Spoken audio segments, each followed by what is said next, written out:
დაიცვენ ესენი სახელითა შენითა, რომელი მომცენმე, რათა იყვნენ ერთობით ვითარცა ჩვენ. ეხლა ებედრება რომ დაგვიცვას. ეხლა რის გამო უნდა დაგვიცვას? აღარ მოუკვდებით, განსასწრებელი არ გვექნება, უსამართლობას ვერ ვიწვნებთ, დევნა არ იქნება თუ რა? რას ნიშნავს დაცვა? რა კუთხით ფიქრობს დაცვას? იმ კუთხით, რა კუთხითაც ჩვენ მისნივართ. ერთ ადგილას ამბობს, რომ იმით გიცნობენ თქვენ, რომ ჩემები ხართ, რომ თუ გეყვარებათ ერთმანეთს.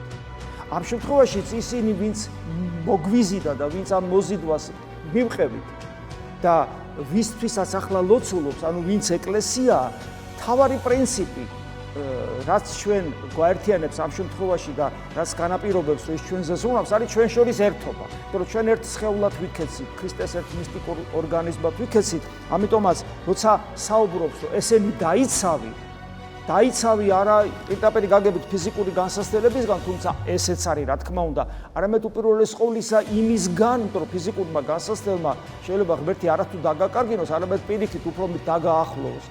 არამედ იმისგან დაიცავი, რაც თითოეულ ჩვენგანს დააკარგვინებს ამ საოცარ მდგომარეობას, რომ ღმერთთან კავშირი შეიძლება გქონდეს, ეს არის ჩვენ შორის ერთობა. ამიტომ ამბობს, დაიცებ ესენი სახელითა შენითა, რომელი მომცელმე, რათა იყვნენ ერთობით.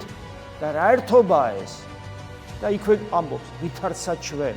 ანუ ეს ის ერთობა, განუშორებელი ერთობა, რომელიც არის მამასა, ძესა და სულიწმინდა ღმერთს შორის, ის დაურღვეველი ერთობა.